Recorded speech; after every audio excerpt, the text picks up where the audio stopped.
Hello children, today we shall start our chapter 11 and name of the chapter is the Iron Age Civilization, लोह युग सभ्यता।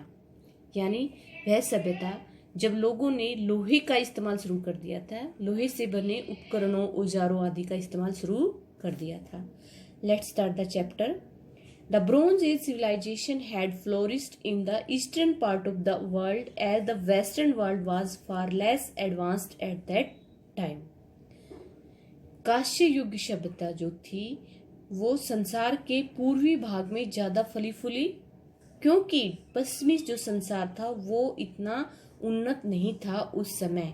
यानी जब bronze as सभ्यता चल रही थी तो ये ज्यादातर संसार के पूर्वी हिस्से में थी, क्योंकि पश्चिमी हिस्सा जो था वो इतना विकसित नहीं था उस समय। Around 1200 BC the iron age followed the bronze age. लगभग 1200 BC के आसपास लोह युग शुरू हुआ कांस्य युग के बाद। The discovery of iron led to manufacturing of stronger tools like sickle, shovel, spades, axe, saw, nails etcetera. लोहे की खोज की वजह से बहुत ही मजबूत औजारों का निर्माण शुरू हुआ, जैसे कि दरांती, फावड़ा, कस्सी, कुल्हाड़ी, आरा, कीले आदि। They help in variety of occupation, और इन टूल्स की वजह से बहुत से व्यवसायों में भी मदद मिली। For example the axe help in clearing of jungles which led to large scale cultivation. उदाहरण के रूप में कुल्हाड़ी की मदद से जंगल साफ किए गए, जिसकी वजह से बड़े स्तर पर कृषि शुरू हुई। There was an increase in the number of cities and towns. वहां पर उस समय फिर शहरों और कस्बों की संख्याओं में भी बढ़ोतरी हुई थी। They became the centres of trade and craft. ये सभी जो सिटीज और टाउन थे वो व्यापार और हस्तकला के केंद्र बन गए थे। Many civilizations started developing around the Mediterranean Sea. बहुत सी जो सभ्यताएं थी वो भूमध्यरेखीय सागर के आसपास चारों तरफ विकसित होनी शुरू हो गई। Trade between different parts of the world, migration of people and changes in territories due to wars help in the exchange of ideas. संसार के अलग अलग हिस्सों के बीच व्यापार, लोगों का प्रवास, लोगों के रहने के आवास में परिवर्तन, युद्ध की वजह से इन चीजों ने विचारों के आदान प्रदान में मदद की। This in turn help in the development of the knowledge of art and craft. इसी की वजह से कला और हस्तकला का जो ज्ञान था उसमें बहुत ज्यादा विकास हुआ। Barter system was replaced by the use of currency. वस्तु विनिमय जो प्रणाली थी उसका स्थान अब मुद्रा ने ले लिया। यानी पहले एक वस्तु के बदले दूसरी वस्तु खरीदने का जो सिस्टम था अब वो खत्म हो गया था। अब उसकी जगह रुपये, मुद्रा का इस्तेमाल शुरू हो गया था। बार्टर सिस्टम में ये होता है कि अगर हम किसी को वीट देते, गेहूं देते, उसके बदले चावल ले लें, ये बार्टर सिस्टम होता था। The greatest achievement of the iron age was in the field of literature. सबसे ज्यादा लोह युग सभ्यता की उपलब्धि जो थी वो थी साहित्य के क्षेत्र में। Great poems, dramas, grammar and history were written. महान कविताएं, नाटक, व्याकरण और इतिहास लिखे गए थे। Writing was not only used to keep the records, but it became the medium for self-expression and communication of ideas. लेखन जो था वो केवल रिकॉर्ड रखने के लिए ही प्रयोग नहीं होता था, यानी लिखाई का इस्तेमाल केवल रिकॉर्ड रखने के लिए नहीं किया जाता था, परंतु ये एक माध्यम बन गया था अपने खुद के विचारों को व्यक्त करने के लिए और बातचीत करने के लिए, और अपने विचारों को कैसे एक दूसरे के पास भेजें उसका भी ये एक साधन बन गया था। The great thinker wrote about the injustice that was prevalent in the society. महान विचारक जो थे उन्होंने अन्याय के बारे में लिखा जो उस समय समाज में बहुत ज़्यादा फैला हुआ था।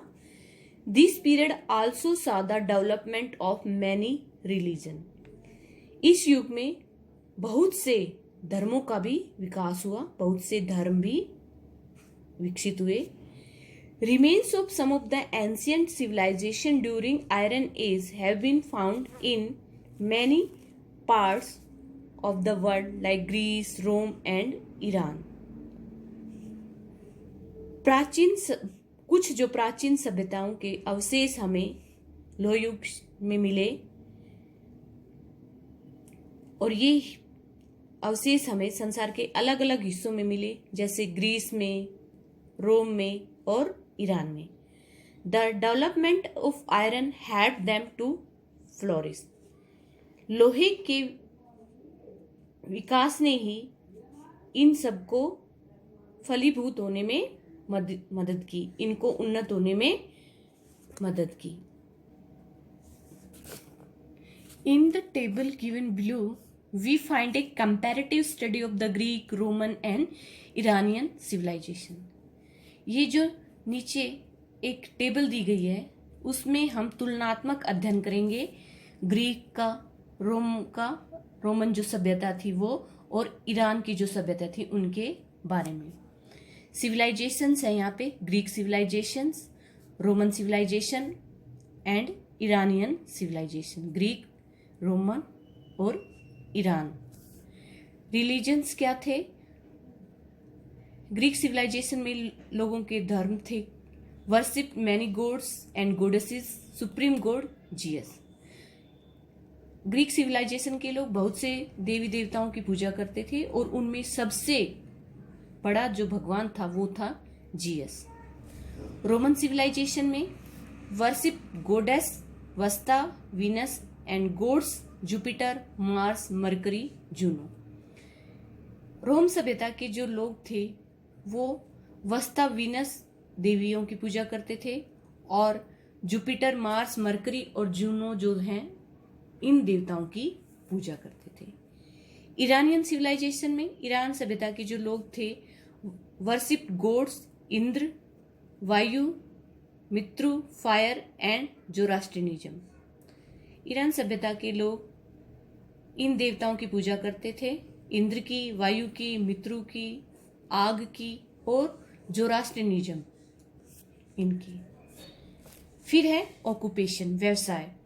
ग्रीक सिविलाइजेशन के जो लोग थे, ग्रीक सभ्यता के जो लोग थे उनके ऑक्यूपेशन थे agriculture, ship building, trading, sculpting, pottery.